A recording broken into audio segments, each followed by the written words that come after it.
What is going on, everybody? Welcome back to another episode of the Gridiron Uncensored podcast. We hope you have a great Father's Day weekend, or whenever you listen to this. We're gonna, be having a good time ourselves tomorrow. Tonight, we are getting into the Big 12 season projections. We're starting off with the three teams, like we go in alphabetical order for the most part. We're also, before we get into these teams, we just want to mention that we do have a giveaway going on, College Football 25 Deluxe Edition. We're giving away for free. All you got to do is follow the rules on our post on Facebook and on Twitter. It's mentioned in there. They're both in the pinned, tweet or post section. You'll see it right at the head of our profile page. So go on there, check those, share them, all that stuff, and make sure you subscribe to the YouTube page if you listen on podcast and you haven't, and you want to be a part of this. I think it's pretty cool. You get to play the game 3 days prior. And like Trevor and I, we're huge fans of this game. I know there's a lot of you out there. So make sure you check out this giveaway and share it. It helps us out too. So yeah. Also, we are on TikTok as well. So if that's a platform you utilize, you can find this contest also on Gridiron Uncensored Podcast. Yeah, on TikTok. There you go. TikTok. All right. So make sure you guys do that. We'd appreciate it. It helps us out a lot. And we're trying to hook you guys up with something cool, man. So tonight, again, we're talking Big 12 season previews. We're going to hit two of the new teams into the conference after the Pac-12 exploded. And then one of the old boys, old Baylor. So we got Arizona State, and Baylor coming up tonight. And let's go ahead, Trevor. If you're ready, let's jump right into it. I mean, yeah, might as well, right? Let's do it. The Big 12 we go. Into the mess. The Big 12, before we get into it, I guess, is totally, I feel like, wide open. I'm so excited to watch this conference this year. Cool teams, cool matchups. You're going all over from the mountains of the West to to Lubbock and, coming up to Waco and everything in between. It's just exciting time. So let's talk Arizona. Obviously, the Deserts, they've got an over-under of 7.5. And last year, they showed a lot of potential at the end of the season. Fafita came on, the steaming fajita, the flying fajita, whatever Blake calls them. He'll be on another episode. He had some stuff going on. But that's what he was calling him last year, and I think it sticks. It's good. This kid was electric. We love to see what he did last year. But again, it took them a little bit of time to get to where they were like, okay, we're going to start this guy. They played Washington tough, USC really tough, and then they went on a winning spree. And that momentum is carrying over, except they lost Jed Fish. Jed Fish moves on to Washington, which we covered in the Big Ten. But they're pretty happy with who they got at head coach. And they did most of the work in the portal. When we talk, transfer portal, they're always bringing in a lot of people. But it's also who you keep too. And they kept Noah Fafita, which is huge. Trev, you got, their the coaching stuff, right, on who they got as changes? Brett Brennan and I've got them all. If we want to go through them all, we can go through them all. Just send what you can, man. Yeah, sure. We'll just go through it. I'm just gonna name off the Arizona Wildcats coaching staff, I guess. Obviously Brett Brennan, I think he should be an exciting coach he spent some of his time here already before. Some people may not know him because it was back in 2000. But he was a graduate assistant here or at the Arizona Wildcats. And man, I am stumbling and bumbling over my words. I apologize. It's all good. God. Anyway. It happens. Get it together, Trevor. Here we go. But no, he was, last year he was obviously the head coach over at San Jose State. I mean, I like the hire. He brings in Dino Babers. Some might recognize that name. Yeah. So he brings in Dino Babers as offensive coordinator, and Dwayne Aquina over here at the defensive coordinator position. last year. He was the defensive analyst last year for, and he is now the defensive coordinator. Let's see. We got Danny Gonzalez as special teams coach. We have assistant head coach and running back coach Alonzo Carter. There's one new coach in here that I'm excited to mention, but that's the other Arizona. My bad. Never mind. That's the other coach. There's some other coaches. Let's see what else we got here. Really, I'd say the biggest is For, Dino. Man. What's that? Oh, my bad. I was just saying. I think Dino's just a huge piece to come into this team. Huge piece. Absolutely. That he brought over his O-line coach Josh Oligsby from San Jose State. He was their O-line coach from 2020 to 2023. Tight end. He's also has experience as tight end coach as well for the San Antonio Commanders, if you guys remember them at all. So yeah, they've got a lot of coaches, Brendan, a lot of changes. Yeah. I'll have to read on that because I just saw something. Stars coach. I'm not sure what that means. The Stars coach. Well, all right then. So anyway, he's a nickel. Sorry, that was I didn't notice this one at the end when I was reviewing this. I was just like, "What in God's name is the star coach?" Yeah, I have no idea. We'll have to dig into that later. I'm gonna have to look into that one because that one I must have missed when I was looking at all these coaches. I don't know what a star coach is, but overall, I like what Brennan kind of put together for his first year staff. He's got a lot of experience on this on the staff. There isn't any first timers with OC or DC or anything like that. They're all very experienced. Some of which come from a decent and successful background. And you said it, Dino Babers being the offensive coordinator for Arizona is going to help a lot. I feel like he does have a good offensive mind. I feel. And for what Arizona, if they keep somewhat of the same identity as they did last year, I think that there's a good chance that they have a really good season. Yeah, and I think that's, we talk about coaching changes. We like to give you guys that information if you don't know.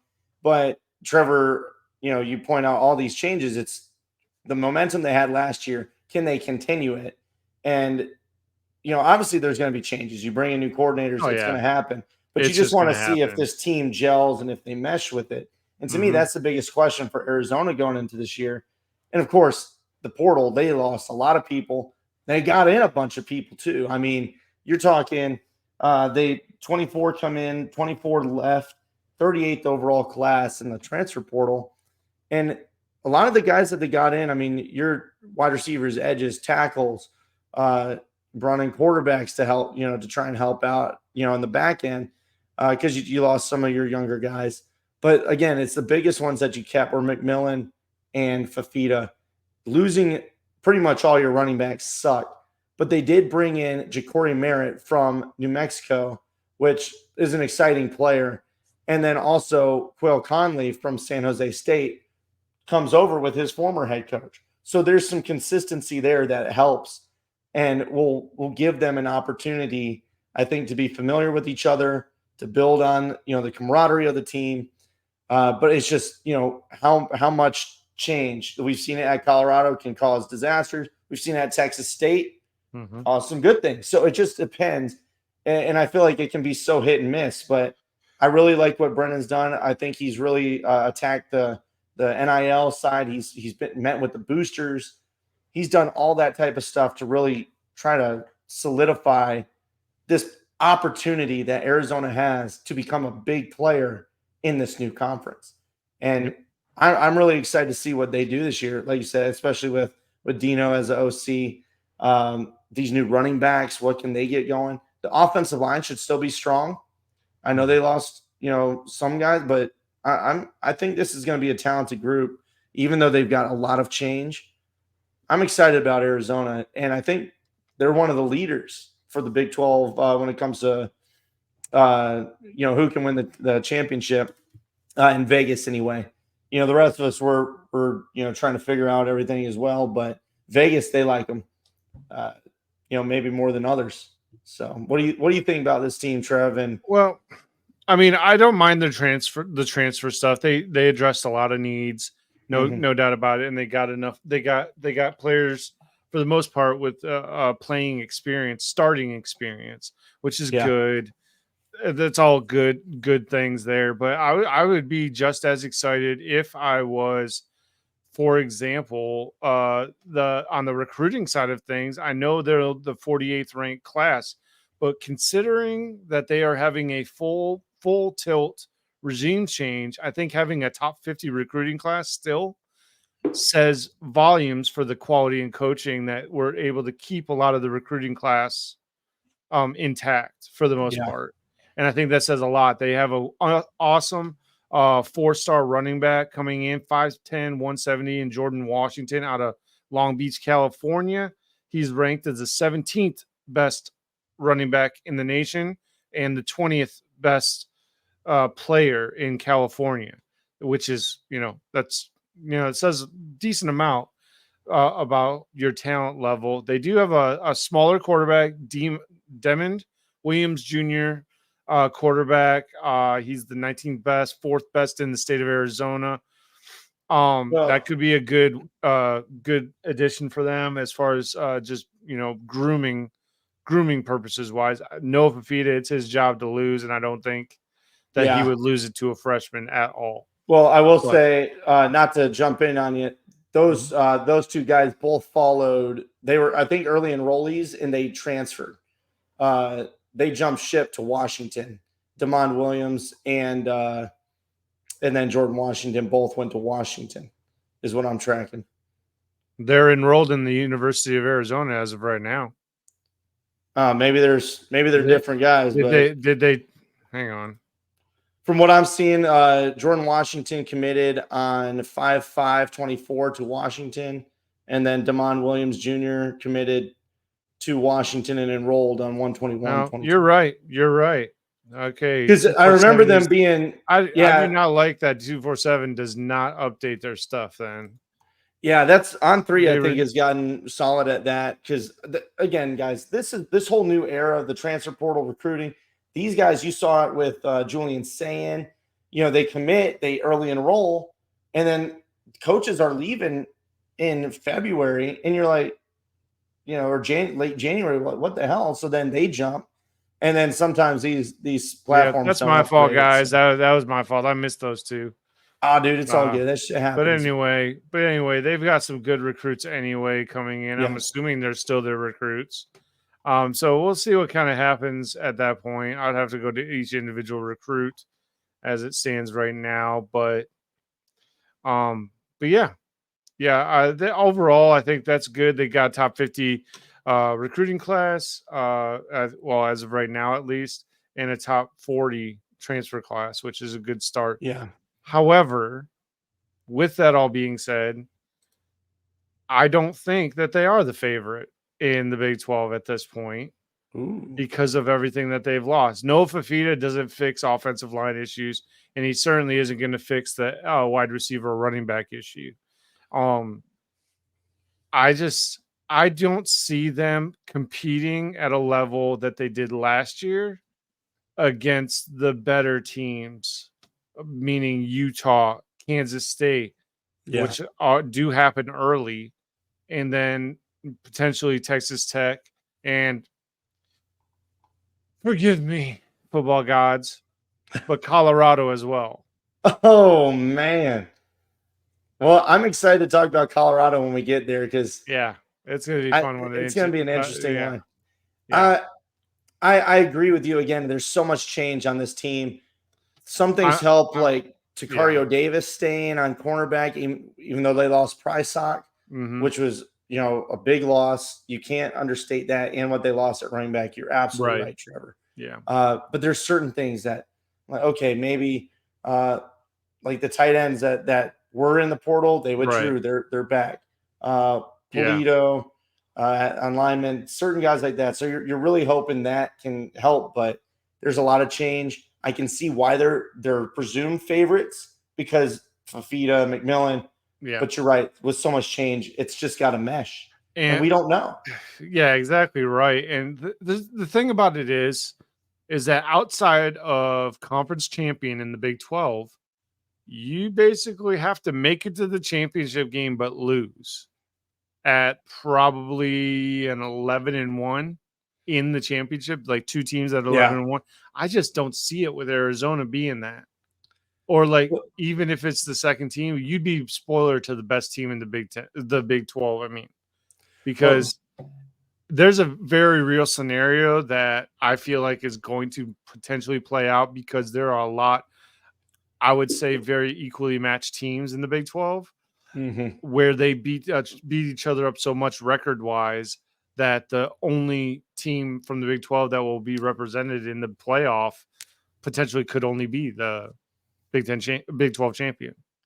And that would be absolutely insane. It's possible. I could see a path for that happening. I'd say they probably they should get two in. They should get two in. But more than likely, the two that made it to the championship game would more than likely get in. But I get your point. But this is the scenario that I'm kind of working off of in my head, Brendan. And you can tell me if you agree or disagree. Yeah, but I'm thinking of it as, okay, when you put the Big 12 schedule, Big 10, Big 12, whomever schedule against some of these SEC and Big 10 schools, which we covered the toughest schedules. And I'm going to say it, Big 12 wasn't on there. Yeah. Nobody from the Big 12 was in the top I know they weren't in my top 10. Yeah, I got to go back and look. But if a team that has a really tough schedule, we'll say, God, for just argument's sake, we'll say Purdue has a really great season. They end up 9-3. I think they would be taken into the playoff over a 10-2 Big 12 record. I mean, I think it's very, very possible. It's human error is a big thing. And we all know that the committee is not exactly about just who is as deserving. They proved that last year. Yeah, that's true. So it's more about what kind of product they want to be putting out on the field at this point. Because now, more than ever, Brendan, it is about the almighty dollar. It is. Now, just to go back on your point about schedules, I looked. No, I don't have them on my top 10 hardest. And just in the outside bracket, West Virginia, Colorado, Arizona State, I've got as pretty tough schedules. They're on the outside looking in of that. West Virginia, grouping. Colorado. You said West Virginia, Colorado, and Arizona State being outside of the top 10. Yeah, they're in the mix of teams. Yeah, and the funny thing is that I have none of them being able to go to the Big 12 championship. So then it lends the argument. Yeah. Easiest though, they're littered on there: Kansas, Cincinnati, Utah, Texas Tech, Arizona. So that's the nice thing about Arizona, though. They get to avoid Kansas, which I would say was probably the second best team as far as just overall hype, I guess. Well, let's talk their schedule, Trevor, because we're in that spot. I like this team. I really do. I think they've got good pieces. But again, how do the rest of them mesh? But they have a tough little stretch right starting just their second week in September. I think that stretch right there might it's going to make or break them. Honestly, that 4-game stretch, probably Kansas State, Utah, Texas Tech. And, BYU can always be a problem for somebody. Yes. And that's something, again, this conference is so wide open. Yeah. Okay. We know Kansas State has a really solid team. They're one of the favorites as well. Utah, again, they're one of the favorites. Yep. So that stretch is going to define your season. Yep. If you can go and knock both of them off, you're better have smooth sailing the rest of the way. You've got everything in front of you to go undefeated if you want to, if you beat those two teams. Right. But you can't overlook teams like West Virginia, who has strong quarterback play. UCF, which has killed it in the portal. They're a dangerous team. Yep. There's teams that you can stumble on. Yeah, I really hate to say it, but I mean, honestly, I think Colorado's offensive line will be a little bit better. And Yeah, Shadur Sanders, by all his flaws, is actually a really good quarterback. he is a very Um, so and all the talking and everything kind of makes everybody focus on the wrong thing. But Shadur Sanders, they do have a pretty decent offense. I still think they are lacking at the running back position.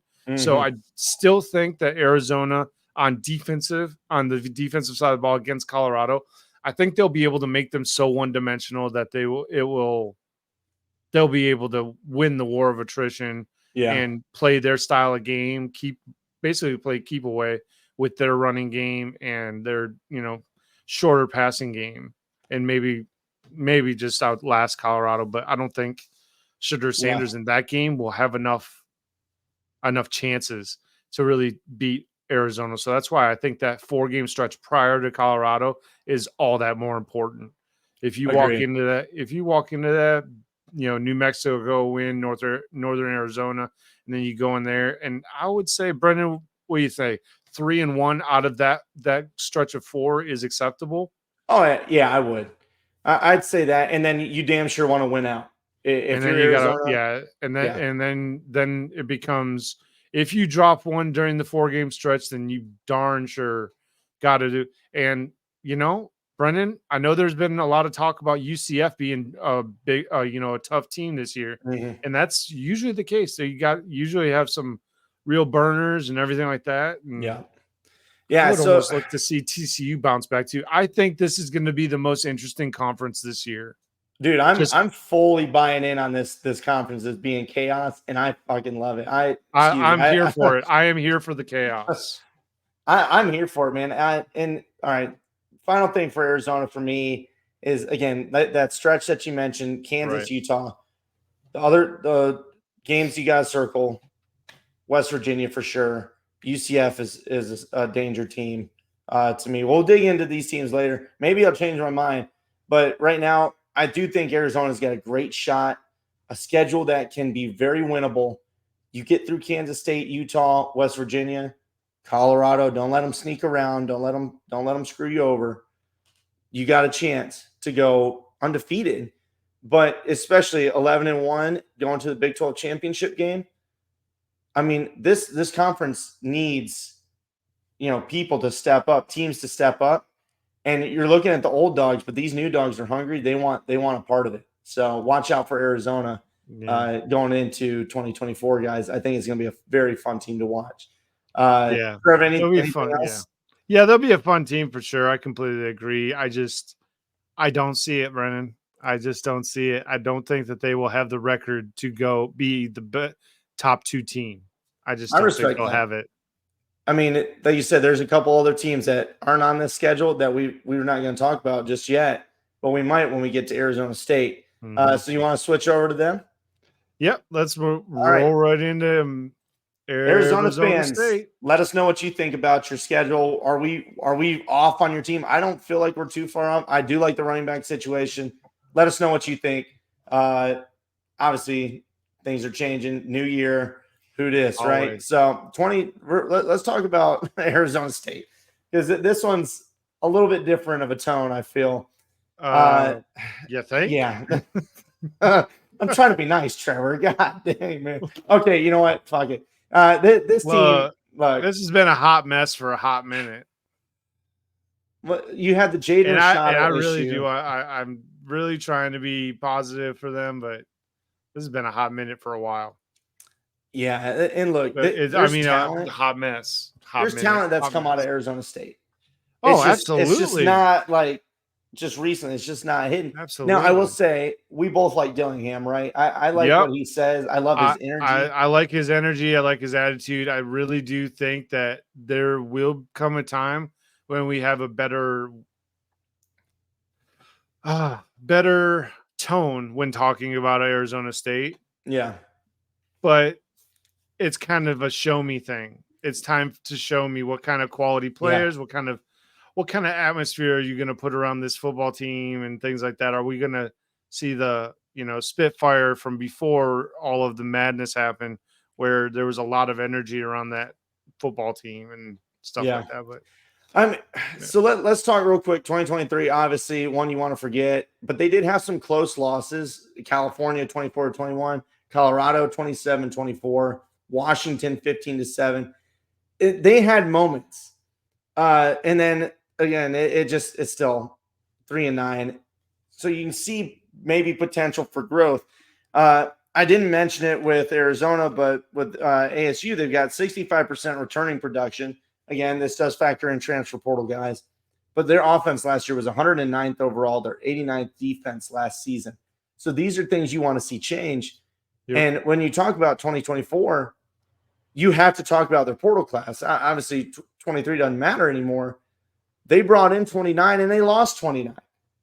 I mean, this is a totally new team. That's damn near 30 players, coming in and out. Now, you've got some guys that I don't think are bad. You got Sam Levitt coming in. He should be your quarterback. We'll talk about that shortly. You got some edge rushers, defensive line. You're beefing up guys on the cornerbacks position, linebacker. They did bring in Jeff Sims too. Okay. I don't think he's very good though. Okay. I'm going to be straight up with you. I don't think Jeff Sims is that guy. Maybe I'm wrong. I recognize guys like Miles Rouser coming in from New Mexico State. Guys like that should help you. You got a defensive lineman from Arizona, Oregon, Washington. You're getting players, but again, you lose so much. They have 2 D linemen coming from Texas, an edge rusher coming from Texas. What looks to be, at least size-wise, a really good running back from Colorado, along with the tight end, 6'5", 245, coming from Colorado as well, and Shimon Mateer.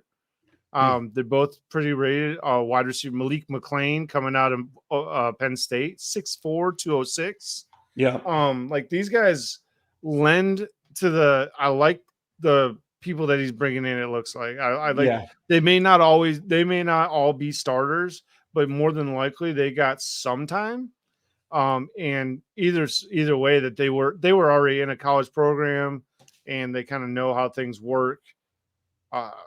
They've got a lot of different D linemen and a lot of different defensive players coming in. They've got interior offensive linemen coming from Washington, 6'5", 281. Jalen Clem. I like that pick a lot. I like that pickup a lot. Let's see. There was one other one. I don't know if you mentioned it. Rayleigh Brown, the running back from USC. I have not used. Yeah, that was one that did. Yep. I was trying to find them because I was like, I know there was one more. There's so many. There's so many. Hey, I got one for you. Tyler Wigglesworth, baby. Wigglesworth, the long snapper from Northern Arizona. Northern Arizona, still a no-star. Who would have thought you could transfer from Northern Arizona to Arizona State as a long snapper? Hey, baby. To me, no disrespect to him. It's just that name, man. I dig it. But either way, so much has changed with this Arizona State team. I feel like that there is potential there. Yeah, they do. They've got, look, if you look up and down this transfer list, you will see Power 4 teams more often than not they're getting these players. And look, there's a few of them that pretty much you throw a rock and you can hit a really good player, whether they're 4-star, 3-star, whatever. Like you throw a rock on LSU's defensive side of the ball and you pretty much get an athlete. You can almost guarantee that the running back room in SC is probably pretty good to have Raleek Brown, a 4-star 90 rated, come to Arizona State.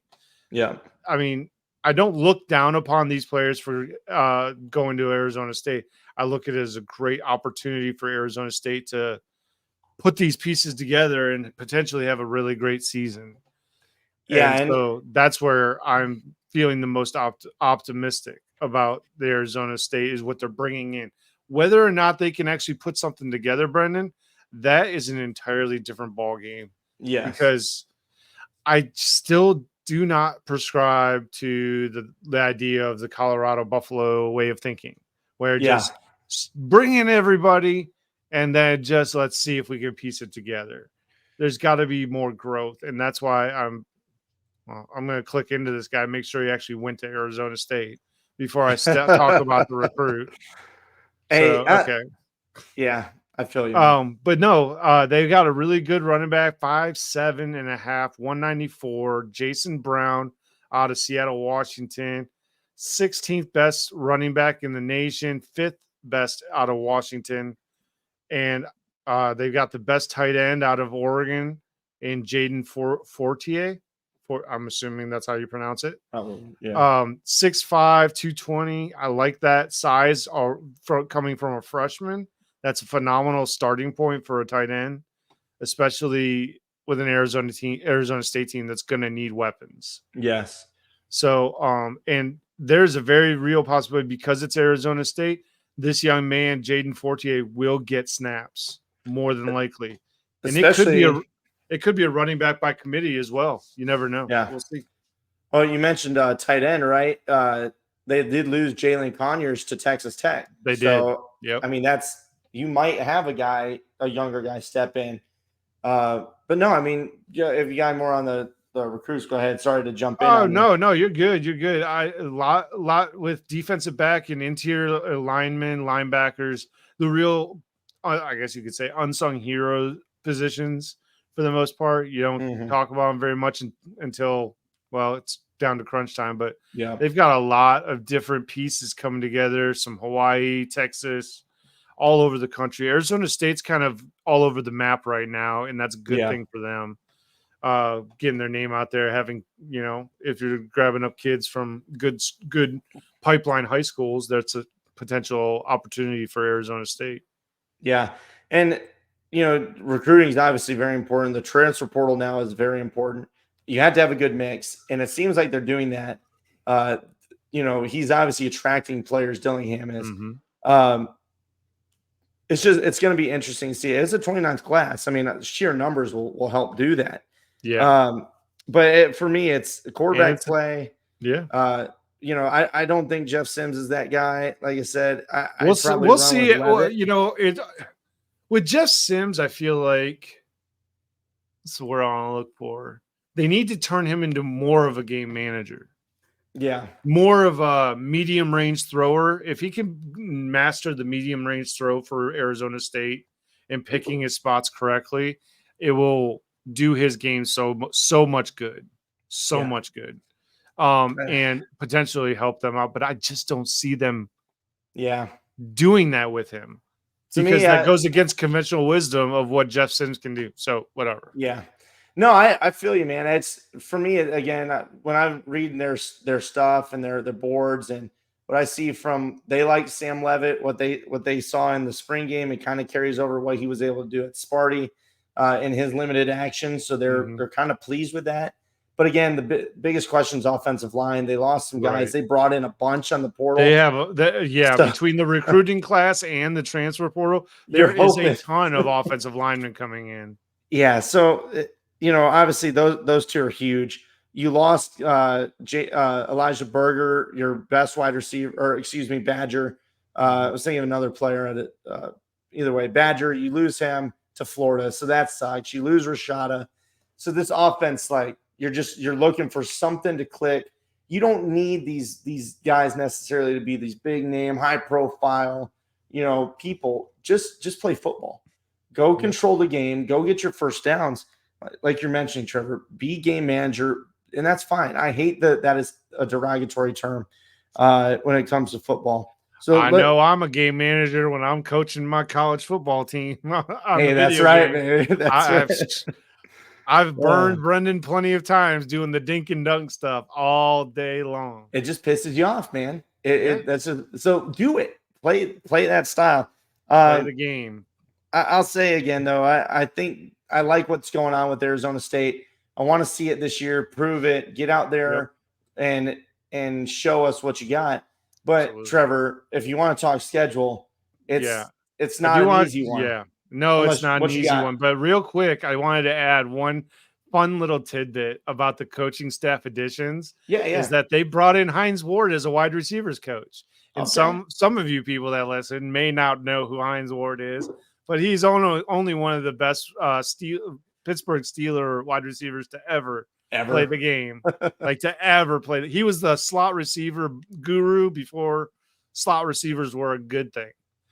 Love And Hines Ward back in the day. oh, he's one of the best players, one of the best football players. He's best to watch. If you ever get a chance, go watch some of his clips. You'll fall in love with the guy all over again. He's a phenomenal player. And I think he'd be a phenomenal coach because the way he played the game as a wide receiver, I feel like he would be a good teacher.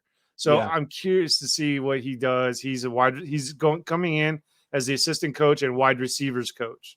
That's his job. He is with the wide receivers.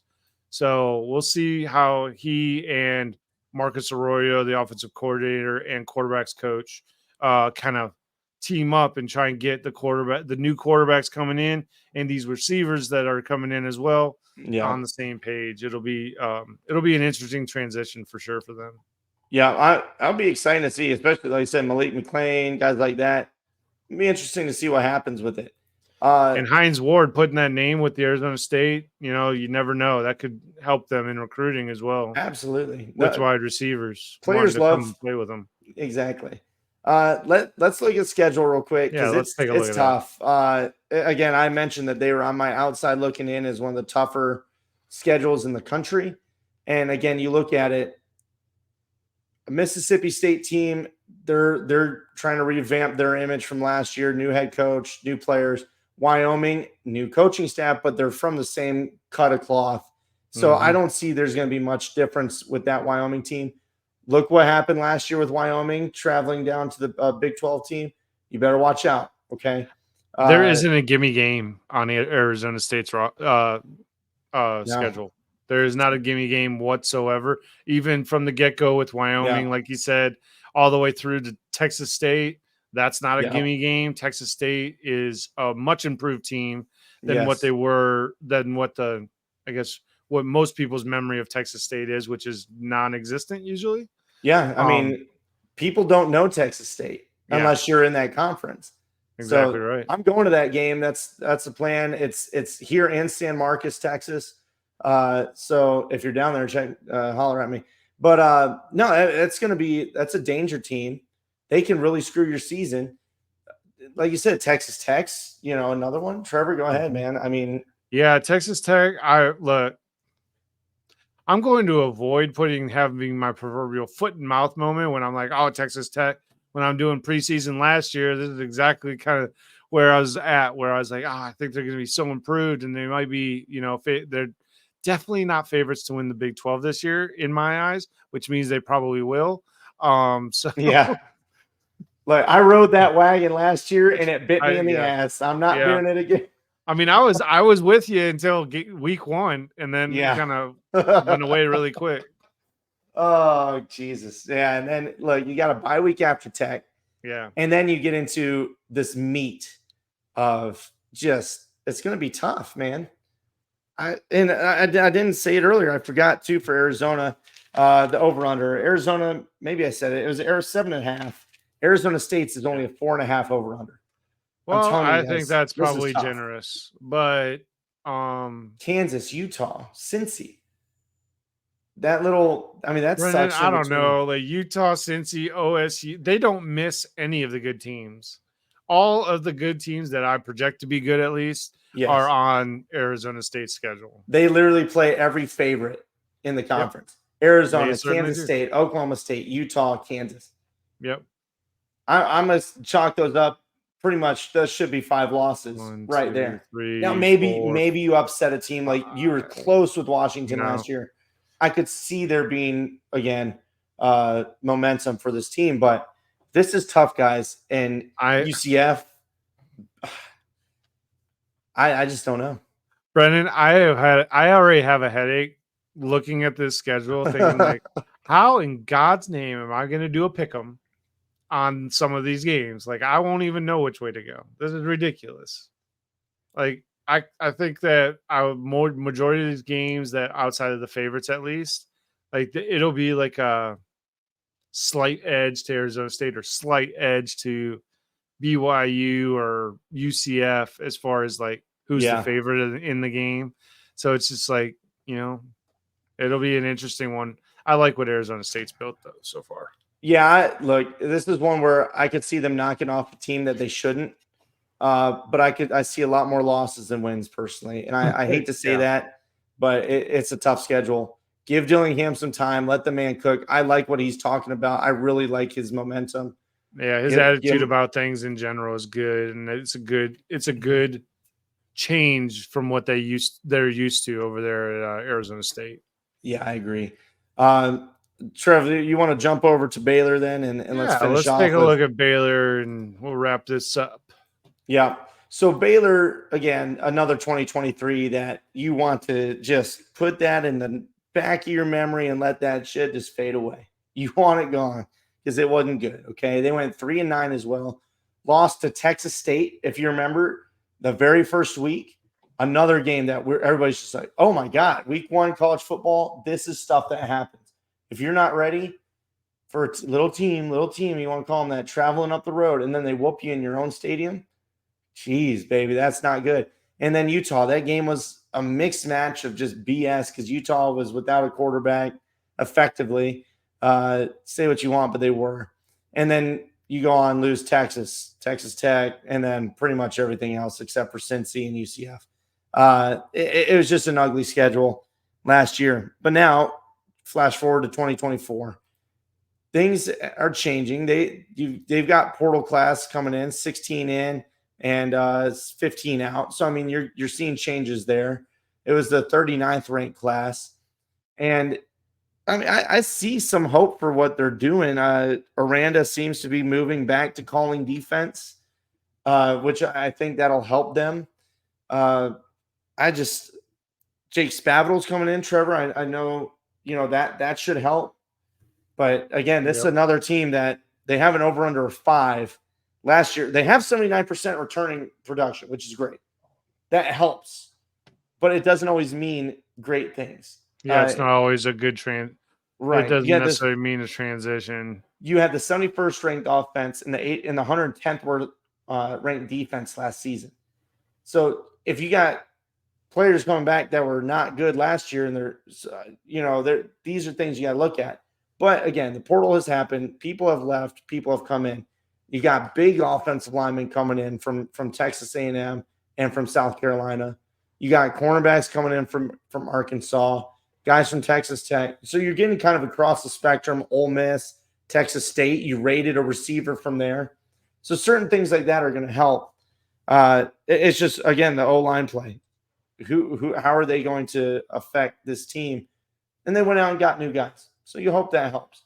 Trev, what you thinking about Baylor coming Um, into 2024? Because there's another player I haven't talked about yet that they're really excited about, but I'm worried about the O-line a little bit. yeah, and rightfully so. It really, I don't know, man. Like, because their recruiting class is the 53rd ranked, as far as I could tell, 39th with the transfer. Yeah. And I don't want to say I hate it, but I don't like it. Like, it doesn't make me go crazy necessarily. Yeah. And um, I Talking like about in some, recruiting. yeah, recruiting Yeah. does not do anything for me. Like, the one quarterback they got was the 193rd best quarterback in the state. Mm. Like, I don't even understand that. The Baylor needs to have a little bit higher standards, and I do not mean any disrespect to the young man that I'm talking about. However, that would be a recruit that I might even expect to go to North Texas or Yeah. Texas State, and I don't mean any disrespect to those teams, but I'm just saying we're talking about Baylor, who usually is thought of in a higher atmosphere than North Texas, and Texas State and other in-state programs, but yet they're getting that kind of quality quarterback.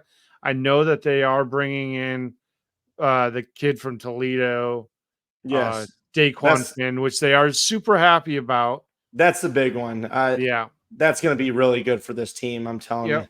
It's going to be huge for them, but he is unfortunately going to be just a placeholder there.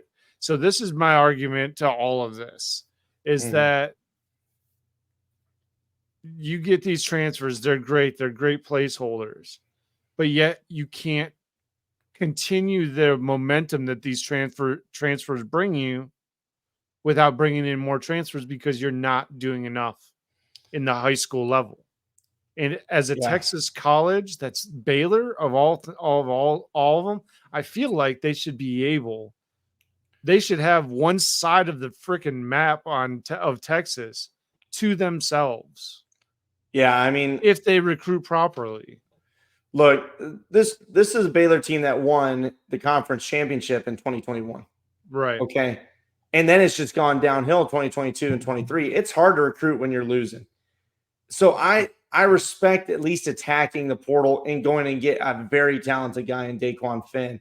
That's going to buy Dave Aranda time and maybe not lose his freaking job. So I get it, but again, you've got to tee off the season. Like you mentioned, you have to recruit as well. Yes, you can find another 1-year plug maybe next season, but you got to start recruiting and getting these guys back in the fold. Exactly right. And that goes for any team, not just it goes for any team. We've said this. I feel like we're out of broken record at this point. Yeah, but it's true in all aspects.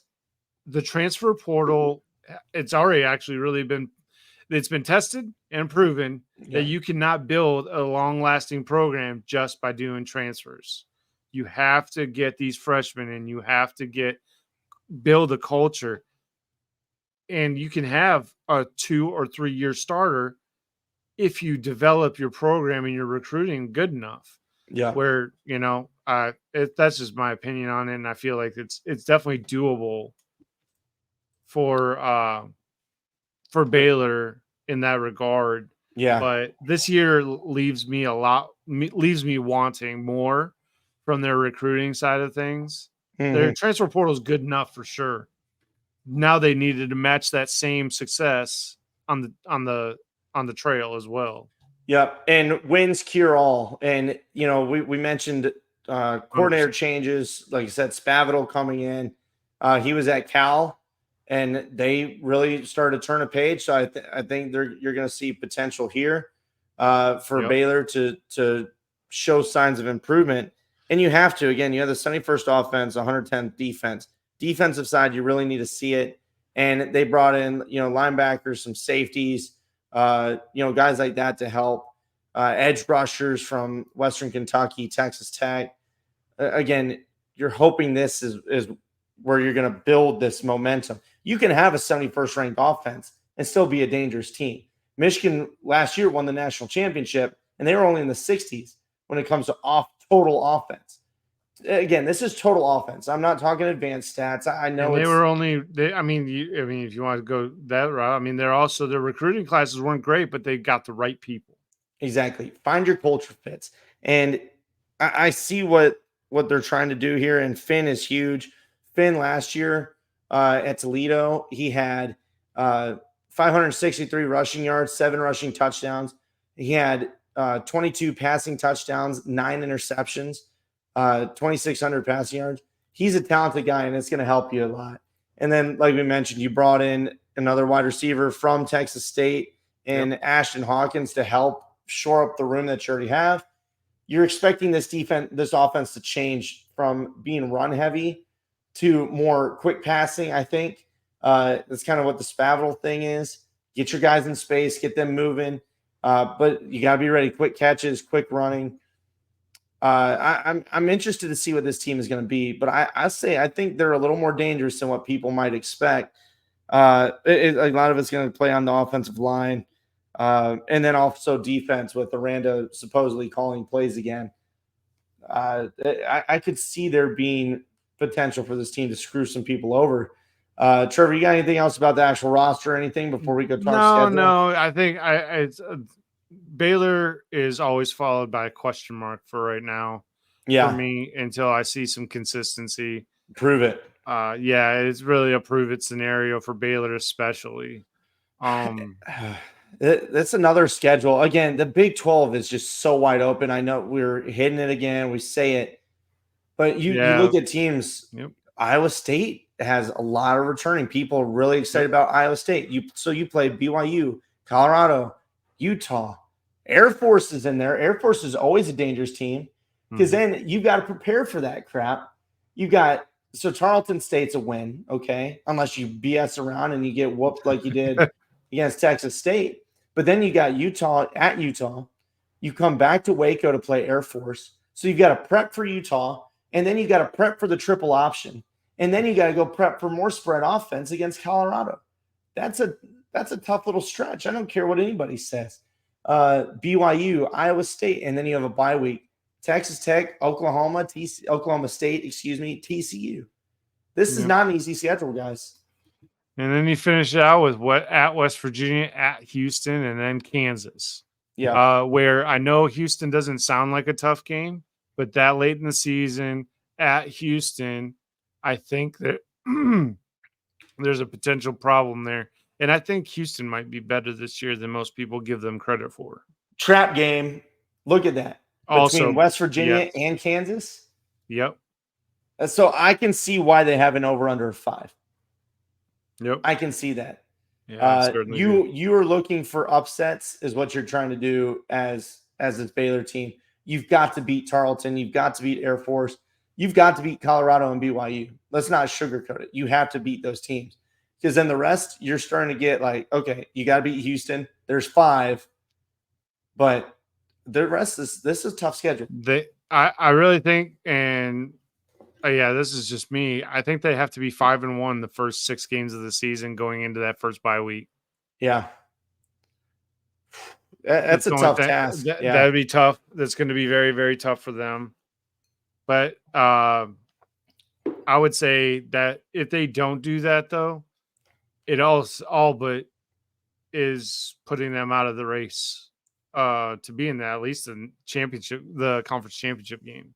Because that's what we're talking about here, I think, Brennan. And folks, I don't know if you know this, but every conference gets that automatic bid, conference champion. So it does really make this playoff really has made being the conference champion a very coveted thing. Yes. So with the Big 12, my God, we've said it already a few times tonight. It's just kind of very unpredictable right now. We think we have about 4 or 5 favorites, but the problem is that there's only 2 that can get to the championship. So picking winners for this conference is going to be a real tough one.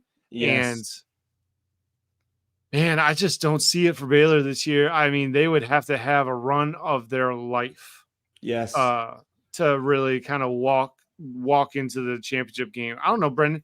Have you given any thought to like what you think the number 2 team in the Big 12 would have to be in the championship? Because I'm thinking you got to at least have 10 wins, right? Yeah, and look, again, guys, these are just previews, kind of talking about the teams, kind of like a little bit what do we see, what they've lost, looking at schedule. We're going to give you all of our projections and all that stuff at a later time before the season starts. We're previewing kind of along with you as we're doing this. We have an idea about teams. We know what's going on. You know, we're not like dumb about it. We're just we're looking at these teams. We're getting a little bit different as you talk about it. You kind of feel different when you talk about it. And I'd say 10 wins is going to probably get you in that conference championship game. But again, Kansas has a super easy schedule. They need to be ready to go undefeated. But they always fold at stupid times. That's just how it goes. I'm not disrespecting. West Virginia's got players. Oklahoma State's got a ton of guys. Can they put it together? This is a tough conference, guys. I'm not shitting you. This is tough. And I could see a 9-win team maybe being in the conference championship game. And like you said, it's possible. 9 wins potentially, yeah. Yeah, winning the conference championship is at a premium. It could be the difference between being in the playoff and not, especially for the Big 12, the ACC. Okay? You've got to win your conference championship, and you'll be a top 4 seed. That's how it works this year. If you're not aware, like Trevor mentioned, huge implications in these games. So I can see why it's 5. for me, when I'm talking Baylor, go get a bowl. Go get a bowl game. Beat Tarleton, beat Air Force, beat Colorado, beat freaking Texas Tech, go beat Houston, upset somebody, get a bowl game, and show some momentum. You went and got Daquan Finn. You better use them. That's what I want to see out of this Baylor team. Go get a bowl game, and let's see if Dave Aranda can get this thing back on track from what he did in 2021. And that's how I feel about this team. I don't know, Trev. What you got anything else about them, or you want to call it a night? No, I went a little long-winded with that one. So no, I know we went off tonight. God dang, 55 minutes, baby. Hey, but look, we went a little long tonight. The Big 12, it is what it is. We'll talk more about it later. We got lots of things to talk about, really. So yeah, it's wide open. I love it. Make sure you guys, if you like it, let us know. If you don't agree with what we're saying about your team, let us know. Comment on our YouTube page. We want to conversate. We want to talk about this because obviously we're outside looking in. It's just, it's different. It's different when you're talking about your own team. So let us know. Yep. We're not trying to be disrespectful. We want to have honest football conversation. So holler at us on there. Make sure you like, subscribe, share, all that stuff. Yeah. It helps us out a lot. Absolutely. It may not seem like it, but we put a lot of time into this. And look, we love football. We love talking football. And we're not trying to be an ESPN here. We're trying to be guys talking football with other guys, having a good old time. So let us know your thoughts. Let's have some fun with it. And tell us why Colorado is going to go 3-9 again. Okay. So, oh wait, did I do that, Trevor? I know you like them. We'll talk about them later. I think next episode. So either way, and just follow all that stuff. Subscribe. Yeah, subscribe down below. Hey, don't forget the contest is still active. Contest will be active until July 6th, and after that, probably a few days after that, we will tally everything up and pick a winner. Yeah, hey, I let the drink talk a little too much about Colorado. My bad. But you guys have a great night. We'll holler at you later. Stay tuned. Night, everybody.